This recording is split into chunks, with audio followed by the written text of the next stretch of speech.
Hey everybody, it's Matty Do.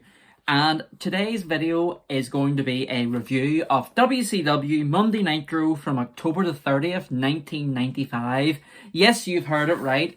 This was one day after WCW presented Halloween Havoc, which was an absolutely insane show. We've all heard it before. We've heard about the monster truck match between Hulk Hogan and the Giant.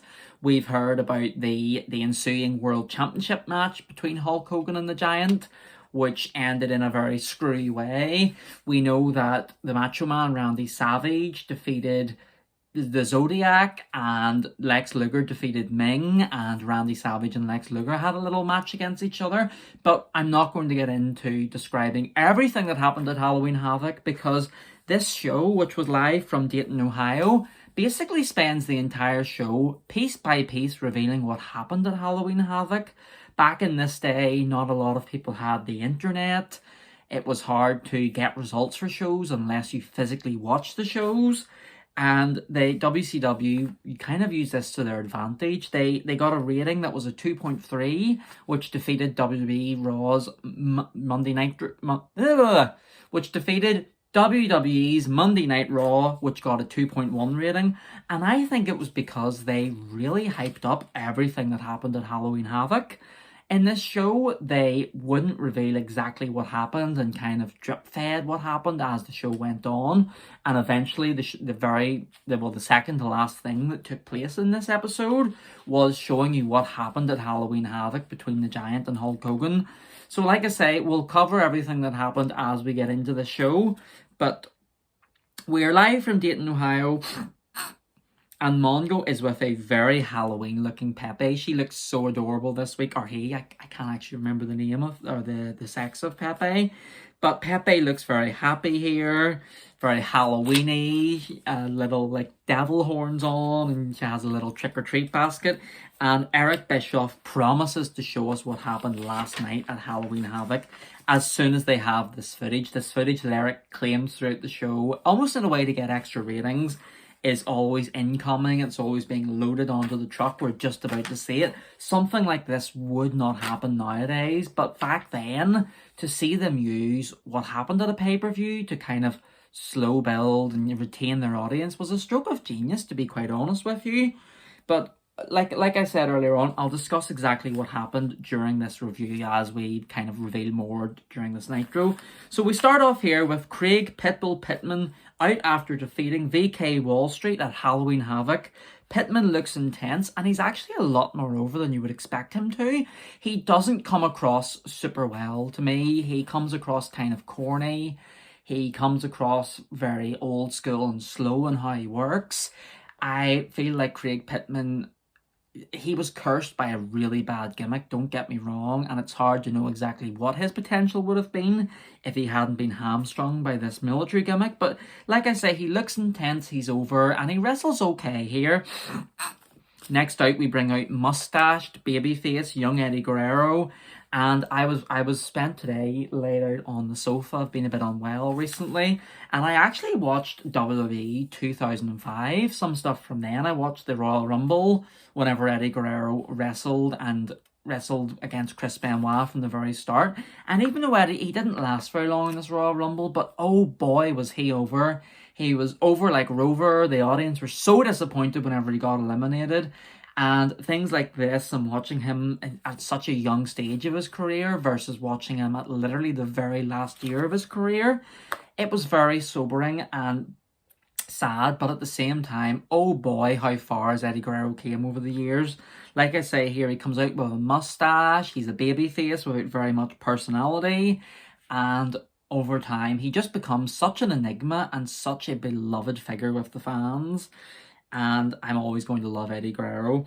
But Eddie's out here as Eric Bischoff confirms that the Giant left the Joe Louis Arena in Detroit with the World Heavyweight Championship, but he won't reveal more right now. So we have Sergeant Craig Pitman versus Eddie Guerrero here. Both men start off with a lot of chain wrestling.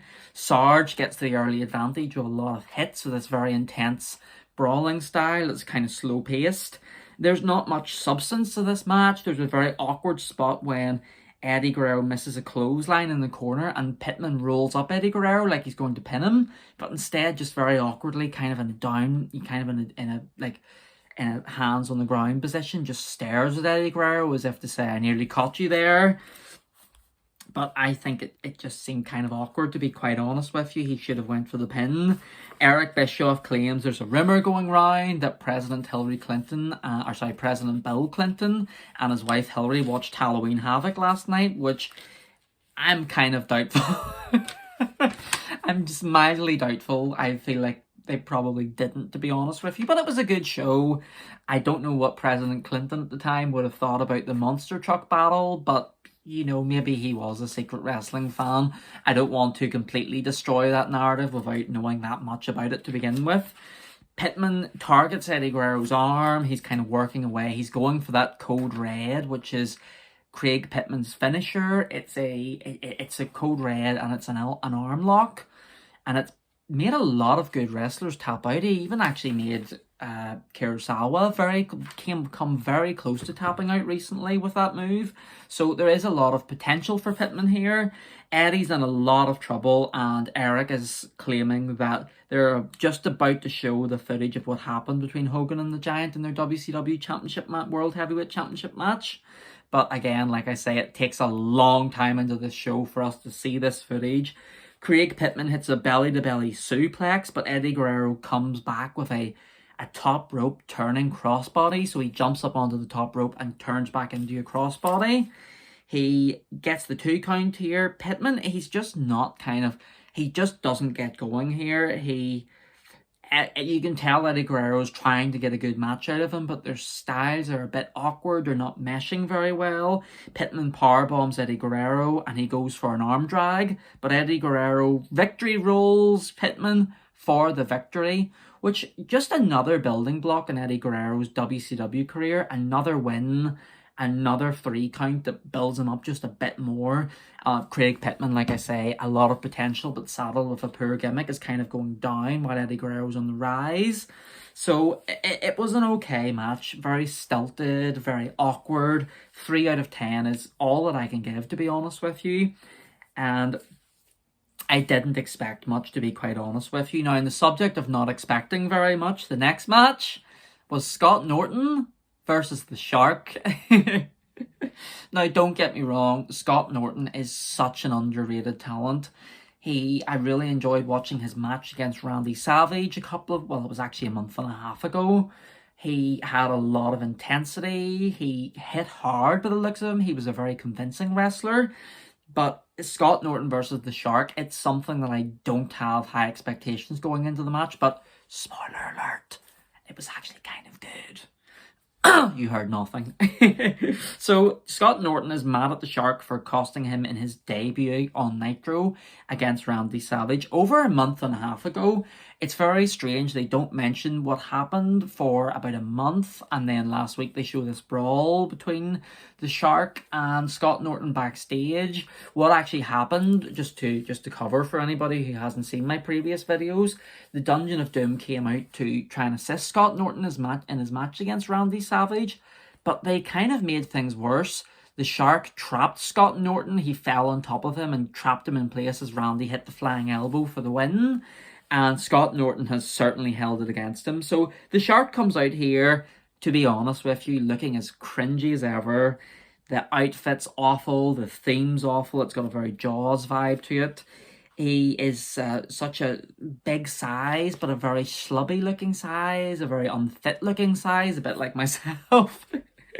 So Norton just does not come across great here. The announcers explain that Bobby the Brain Heenan has disappeared from the announce table. He's just got up and left. They don't know where he's gone. Mongo kind of jokes that Bobby the Brain needed to go to the bathroom because in his elder years he takes a lot of medication. Whenever you need to go, you gotta go. Mongo was fantastic here, and so was Bobby, but we'll get to that later on. Norton comes out in a yellow and black singlet, and he looks tough. He really pulls off the colour yellow here. I would not want to tell Norton that he doesn't look good in yellow. The Shark, he's significantly bigger than Scott Norton, so he starts out strong. Shark hits a suplex. He hits a really dangerous looking jumping elbow on Scott Norton for the 2 count. And Shark looks great here. This does not look like the Shark that fell like a deck of cards to Sting just about a month ago in a United States Championship match. And he looks great. So Norton charges at the Shark twice. He charges at him from the top rope, but he just can't fell him. He just can't get the Shark down. Norton body slams the Shark, and it looks absolutely amazing. And even though they're 2 heels, the crowd goes unglued. The crowd really pops for this. It's such a unique thing to see a big man getting body slammed and getting manhandled in these days. And the crowd really went absolutely banana for it, as Pat Patterson would have said, sorry. Norton, he's such a great babyface in peril here, which is strange because he is a heel. I don't think Scott Norton ever plays babyface, but he looks great here. He does a great job of trying to fell the bigger man. The referee starts a double count whenever both men collide into each other, while the announcers the cameras cut, to Bobby the Brain Heenan enjoying some lobster with 2 really lovely looking ladies and a man who's unidentified, but who later will be revealed as Sonny Ono, who goes on to manage a lot of wrestlers. Sonny, off the top of my head from listening to Eric Bischoff's podcast, 83 Weeks, Sonny was a manager who worked with New Japan and brokered a lot of deals between New Japan and World Championship Wrestling. And I don't think he does very well at WCW. He later sues WCW for racial discrimination. But it's nice to see Sonny here. He will become a bigger character as time goes on. The 2 guys are brawling on the outside at this stage. The Shark sends, the Shark sends Norton into the post. So Scott Norton gets sent headfirst into the post by the Shark. Then Norton kind of does whatever you can do, I can do better, and slams slams the Shark into the guardrail. Both men, they just keep impressively brawling, and there is a count-out draw, which is disappointing because I really wanted to see what these 2 men can do. I love the catch as you can. I love the fact that Norton was the smaller man who was chopping the big man down to size. I love, like I say there, that Shark sends Norton into the rail and then Norton sends Shark into the guardrail. It's great stuff here, and I was not expecting this to be as good as it ended up being. They fight to the back, and Shark sends Norton's head into the W of the WCW sign after Norton's already done the same to Shark, and Shark just walks out of there. So 5.5 out of 10. This match gave a lot more than I thought it was going to give, to be quite honest with you. I am not very high on the Shark. I think that that Tugboat deserves better at this stage of his career. But he gave a good account of himself here, and I want to see more of Scott Norton versus the Shark. And I did not think that I was going to say that for a match between those 2. I thought if I was going to demand work from other wrestlers, it would be like Eddie Guerrero versus Chris Benoit, or I don't know, Lex Luger versus Hulk Hogan, which I still am, don't get me wrong. But I want to see a rematch between the Shark and Scott Norton. So we show Bobby the Brain Heenan taking some money from Sonny Ono, and then they cut to commercial breaks, and they don't really say much more about that until later on. So next up, we have Tony Schiavone in the ring. Tony Schiavone? I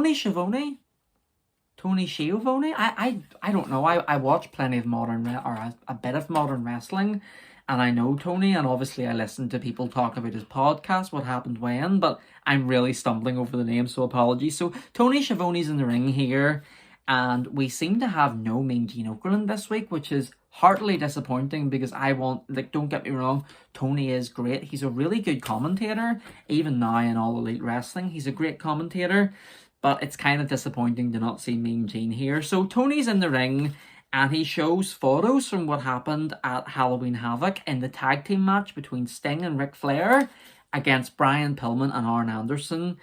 And basically what happens here is we have seen a storyline recently where Arn and Brian have been feuding against Ric Flair, who's turned babyface. Ric Flair convinced Sting via a group of children in stinger masks to help him team up against the two of these guys at Halloween Havoc, and Sting relents eventually, and they ended Nitro last week with Sting and Ric Flair standing tall against Arn and Brian, and I was really enjoying the storyline, but any old school fans know exactly where it's going with the Four Horsemen and the Horseman Beatdown, and that is exactly what we see in these photographs here. It started off as a handicap match because Ric Flair was hurt backstage by Arn and Brian. Flair later comes out all beaten up to help Sting. Sting goes to make the tag and gets it on Ric Flair, and then there is a Horseman Beatdown when Arn Anderson and Brian Pillman, and yes, Ric Flair, Sting's tag team partner, turn on Sting and beat him to an absolute pulp. So Ric Flair is no longer a babyface who's feuding against Arn Anderson and Brian Pillman. He's now back to being heel, and he's together with the Four Horsemen, which is, I'm a big fan of the Four Horsemen, and I love seeing them, and I love this run. But I just love this storyline as well with Ric Flair and Sting, and I wanted to see it be pursued for longer, damn it. So Tony brings out Arn Anderson, Ric Flair and Brian together, and all three men come out, giving the Four Horsemen symbol in the air, showing they're fully back together. Pillman gloats about last night's successful ruse against Sting, and Brian is so intense, he's so erratic, and he's underrated as well as a character before the loose cannon shtick. I listened to a podcast today, it was Eric Bischoff's 83 Weeks when he talked about Brian Pillman and told some stories about Pillman and how erratic he was and how you didn't know what you were going to get from him next. And I would certainly say that Brian Pillman is very underrated. So Brian Pillman gloats a bit and then gives the microphone to Arn Anderson, who says that for 2 years fans have been asking him when he was going to bring back the Horsemen, and Arn says that everybody who wished that needs to be careful what they wish for. Ooh! Arn says that he's going to bring back the four Horsemen. There's 3 this week, but soon there's going to be 4. And then Flair runs the ropes and grabs the microphone and exclaims that we better learn to love the Horsemen, who are back in business. Woo! Ric Flair says that Sting is like the women that they deal with every day. They tell him what to do and what he wants to hear, and then he does it, and he does it blindly and foolishly. So he's really kind of rubbing Sting's face in the dirt here that he got caught by a ruse. Flair says that the Horsemen are going to be here on Raw, sorry guys. Ric Flair says that the Horsemen are going to be there on Monday Nitro next week. And it makes me sad. It makes me sad to see that Ric Flair is a heel again, and that he's left the tag team that he had with Sting in this feud with Arn Anderson. But I'm glad that the Horsemen are back. Like I say, Ric Flair was very erratic here. He was at his best, running the ropes and was wooing all the whole time and just being so entertaining. But I'm sad to see babyface Ric Flair end for now. So they end the segment here and pitch to Saturday night, WCW Saturday night this week, which sees Harlem Heat defending their tag team titles against the Blue Bloods. Oh boy, I know that Harlem Heat were on Nitro last week against Sting and Lex Luger, but they have really not been given much of a showcase as tag team champions on Nitro. I didn't even know that the tag team titles changed hands because it wasn't mentioned on TV.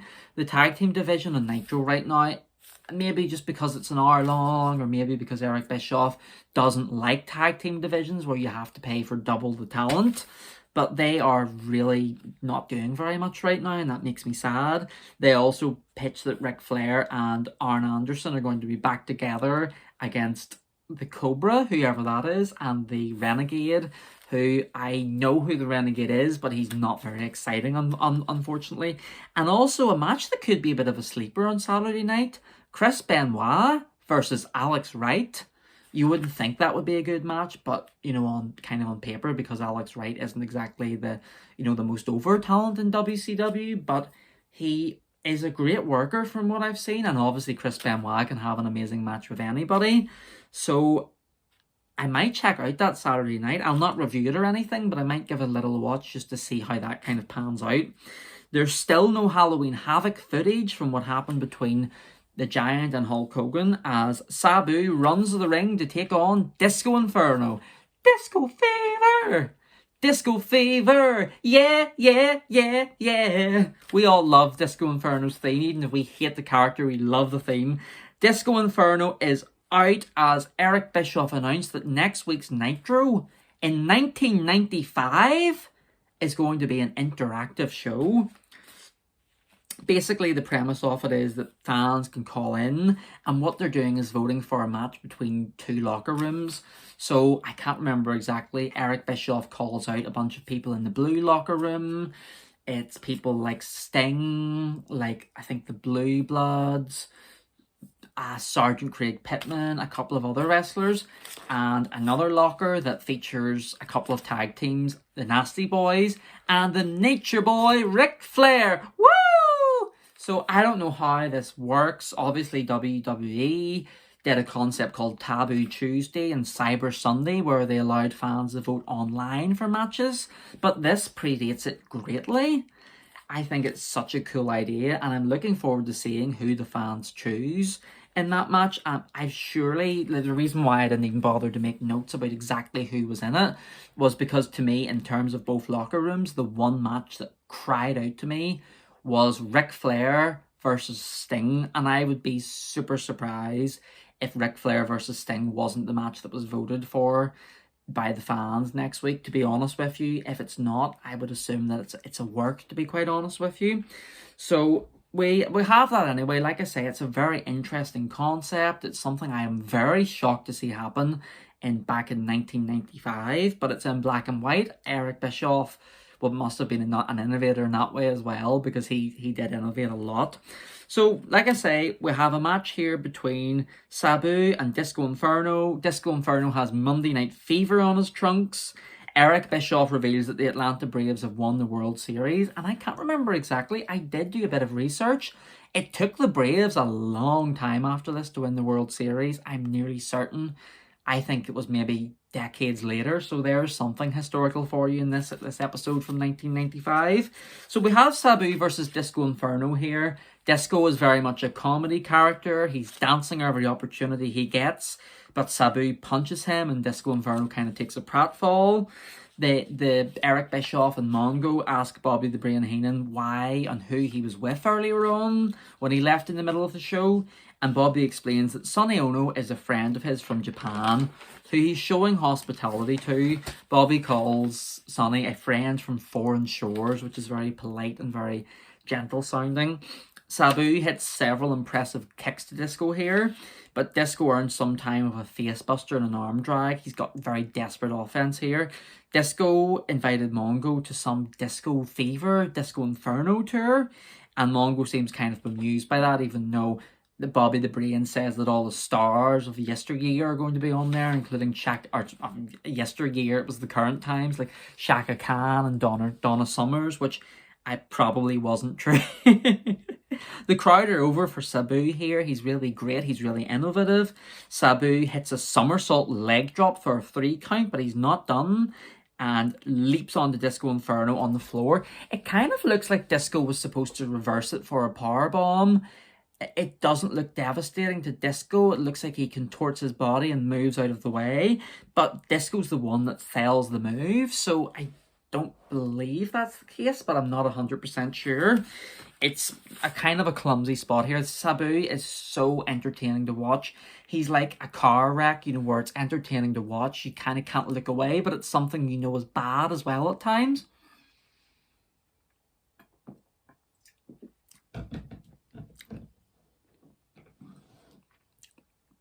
Sabu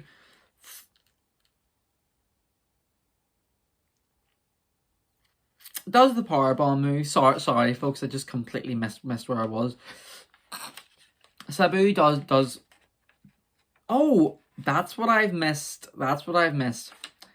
After they're mentioning the Disco Fever tour and the crowd over for Sabu, Sabu hits a somersault leg drop. 1, 2, 3 for the 3 count. I completely missed that. Apologies, everybody. So Sabu makes short work of Disco Inferno here, and that's whenever Sabu, he's not done, and he leaps on the Disco on the floor, and they have that awkward spot. There's another awkward spot where Sabu just launches a table at Disco Inferno and completely misses. Sabu eventually gets the advantage. He hits Disco a couple of times and puts him onto the table and goes for a somersault leg drop through the table. But Disco Inferno sits up and Sabu misses and collides into the table, which doesn't break and looks extremely deadly and painful. So a lot of respect for Sabu here because that looked bad. Disco Inferno sits up, the table, like I say, Sabu crashes through the table, but it doesn't break, and Disco runs away. So a very short match here, so short that I remembered it lasting for a bit longer than it did. I'll give it a 4.5 out of 10. Sabu, he surely has to draw ratings because you just don't know what he's going to do, but this wasn't his finest match. And I'm not 100% sure, but I don't think he has particularly much longer with the company here. So he got the win here against the comedy character, but Disco kept some of his heat by not being extremely beaten up. So next up, we have Lex Luger coming out with Meng and Jimmy Hart, and the Taskmaster is in tow as well. This, it must be very confusing if you haven't seen the Halloween Havoc results, and they haven't said fully all show. They just keep giving us little drips and drabs of what happened. And they tease that now Meng and Jimmy Hart and the Dungeon of Doom and the Taskmaster and Lex Luger are all together, which is just strange. The American males come out and boy does their theme song suck. So this is basically our main event match before we start showing what happened at Halloween Havoc. Meng beats up Scotty Riggs as we cut to the break. After the break, Riggs is beating down Lex Luger. Eric, he worries that Mongo almost said the word shit while Bobby calls Meng Sting by accident. So the commentary table are not filling themselves with the greatest confidence by this stage. So it's not exactly the finest moment for the commentary team here, but they do make up for it later on. Scotty Riggs takes it to Lex quite a lot. He hits a drop kick and a throw, but Meng and Lex Luger team up behind the referee's back with a huge move. Kind of one of those moves where Meng holds Scotty Riggs and Lex Luger hits the clothesline. And even though it's just a high-low basically, it always looks impressive and it always looks like it does a lot more damage than your typical clothesline. So they start to get the heat on Scotty Riggs. Bobby the Brain tries to defend what Lex and Jimmy Hart did last night, but they still won't say exactly what that entailed. Scotty Riggs sells as a great babyface in peril. He's underrated, to be honest with you. I seen some of his stuff later on whenever he was in Raven's flock, and I always thought that Scotty Riggs was a bit of a talent who deserved a lot more. But he's a really good babyface in peril here. Eric continues to push the interactive Nitro next week, and in the ring, Meng throws himself onto Riggs, but Scotty Riggs avoids it. He rolls out of the way last second, and Meng goes crashing into the mat. Lex tries to grab hold of Riggs to stop him from making the tag to Marcus Bagwell, and it looks at first like Lex has stopped Scotty, but he kind of outsmarts Lex Luger and jumps over him and still makes the tag on Buff Bagwell. And here we go, here's the man that's buff and he's the stuff before he's buff and he's the stuff. It's Marcus Bagwell who runs into the ring and makes a great comeback. He's throwing Lex Luger around like he's basically like a rag doll. Scotty Riggs is involved again. Lex Luger picks up Marcus Bagwell and Scotty Riggs drop kicks Marcus Bagwell to the back that sends Marcus crashing down into the ground. And Lex Luger, it looks like Lex could have got the 3 count here, but Jimmy Hart's on the apron distracting everybody and the referee's got his back turned and misses the count while all this is going on. And Jimmy Hart's holding back the referee. Meng kick comes into the ring, Meng, and kicks Scotty Riggs right in the face, and then kicks Marcus Bagwell as well. Then Lex Luger grabs Marcus Bagwell and puts on exactly this, the torture rack, which is one of my favorite moves in wrestling. That's why I have a t-shirt for it. And ultimately, Buff Bagwell has no choice but to submit. Half decent tag match here. I really loved what Scotty did as the babyface in Peril. I loved Bagwell's comeback, even though it wasn't that long at all. And I just love seeing Bagwell in general wrestle at this stage of his career, because he will be such a huge part of WCW as the years go on. And there's going to be a lot more to see from Marcus Bagwell than losing so quickly here. So 6 out of 10 I would give this match here. I understand why they drip-drabbed information about what happened during Halloween Havoc to viewers, but at the same time it made for a few things to be kind of confusing. But it is what it is. Lex Luger and Meng win here, as they should. And we cut to the commentary team where Eric Bischoff wishes the kids a really good Halloween. He wishes them, tells them to stay safe when they're trick-or-treating, which is a lovely sentiment, kind of sad and scary, because during the 90s there was a lot of, children being killed, and, stranger danger was a big thing. So it's almost kind of bittersweet looking back on this and seeing Eric wishing all the kids a happy Halloween. Mongo and Pepe still dressed up in his adorable little Halloween costume.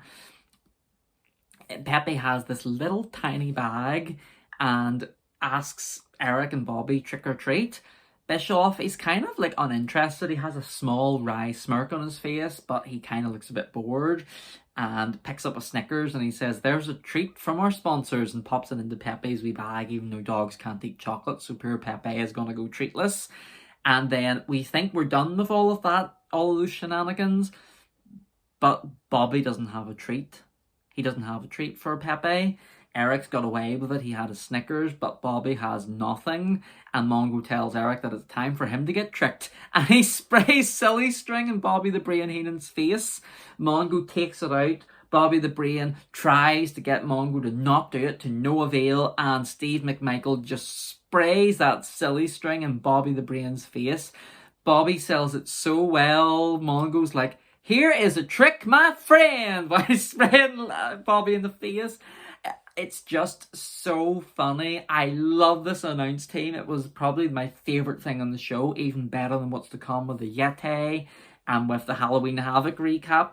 I love these two, and the fact they hate each other and how kind of cheesy and corny they are. But Eric Bischoff, he wants to get to business, and he has this Halloween Havoc footage ready. So here we go. So we're going to be, just to give a bit of the outside context here, we cut to near the end of the match for the WCW World Heavyweight Championship between the Giant and Hulk Hogan. But earlier on in the night, they had the Monster Truck match. It was actually a pre-taped deal, and it was kind of boring. Just a Giant monster truck, a Dungeon of Doom monster truck and a Hulk Hogan monster truck, just kind of butting heads with each other until I think the Hulkster pushed the Dungeon of Doom one outside of a circle, almost like it was a sumo match. And then they had a very famous segment where the Hulkster pushed the Giant off the roof. If you watch this segment back, you would have thought that the Giant was just killed at this time. It's funny, all these years later, we got to see Aleister Black and Rey Mysterio thrown off a roof by, I think, Otis and Baron Corbin. And everybody made a big deal out of it and how silly it was. And it was a bit of a throwback to this segment. The Giant should have been killed whenever he was thrown over the top of the roof.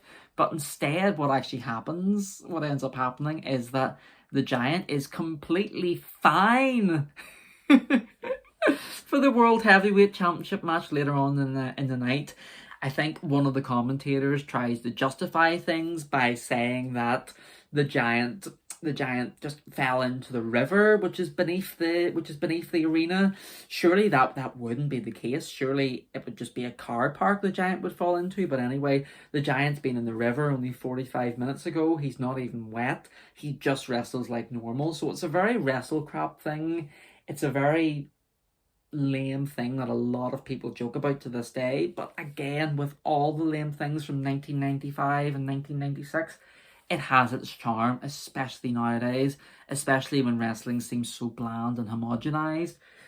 It's cool to see something different happen here. So we'll that's the exposition here about what happened at Halloween Havoc and the monster truck match.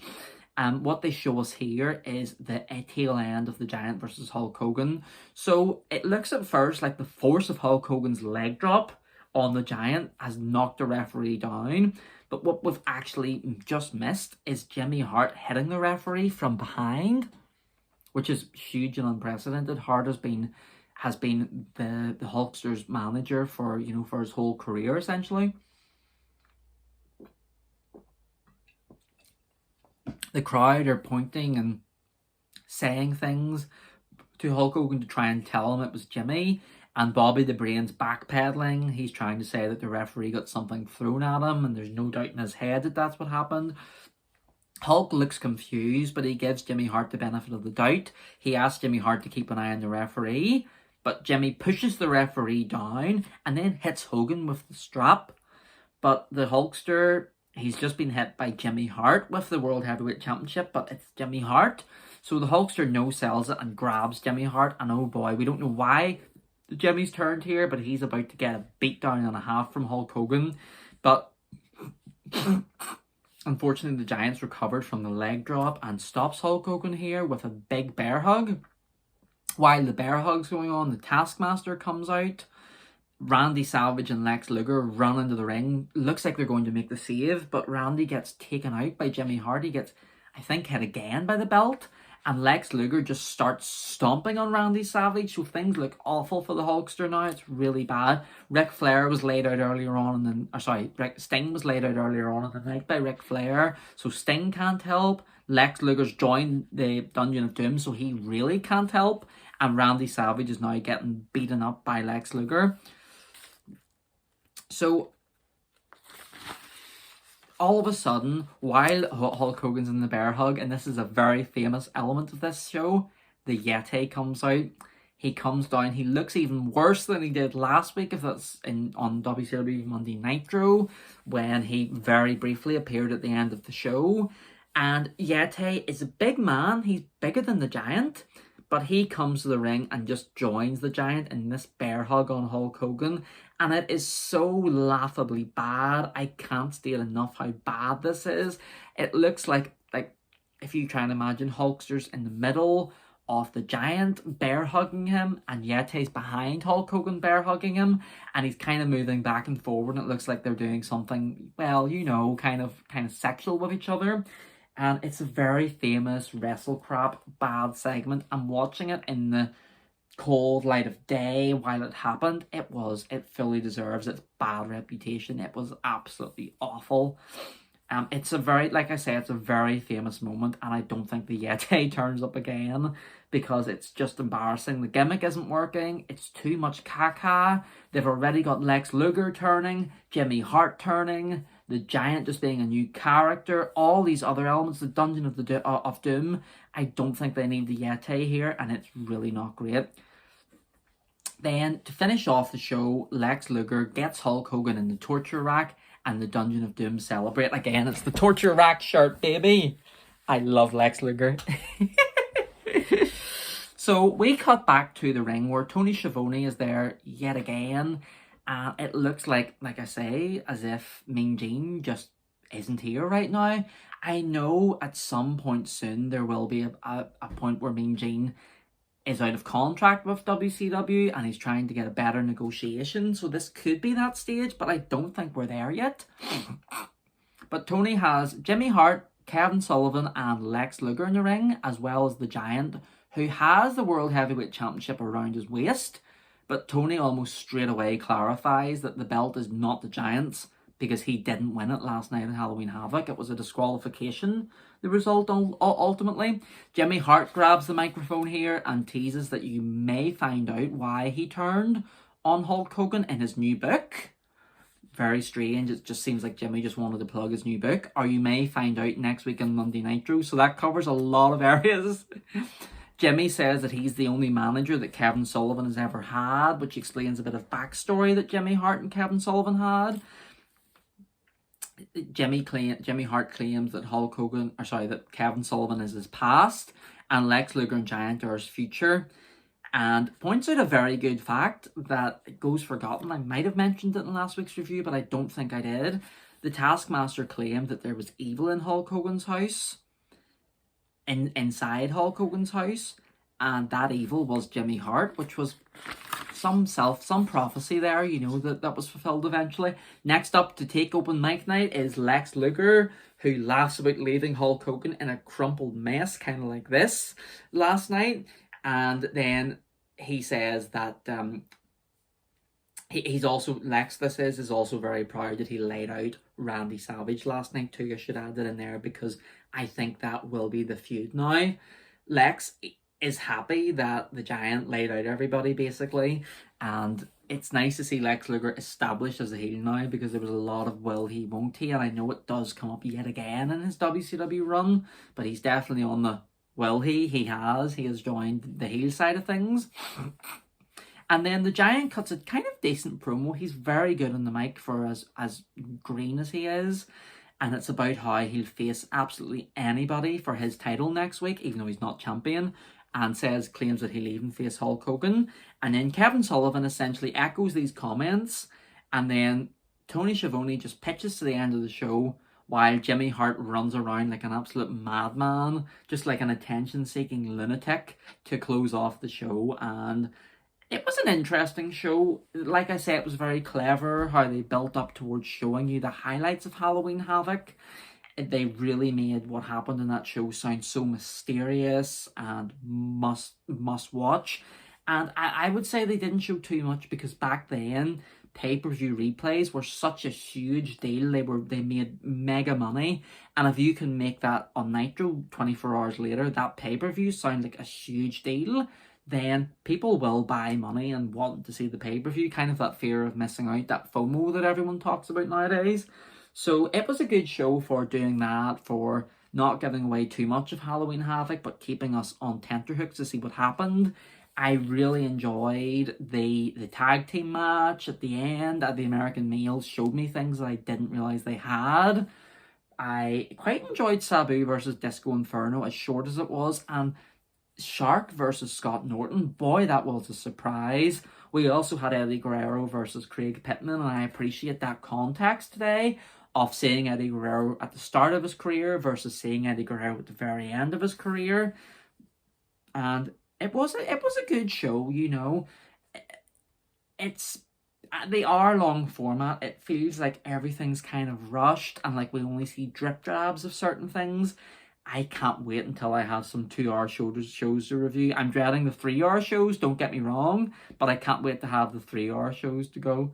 So it's been entertaining. It's been a good show. I've really enjoyed all the Yetayyyyy and the Halloween Havoc stuff, and I super enjoyed Bobby the Brain getting destroyed by Silly String.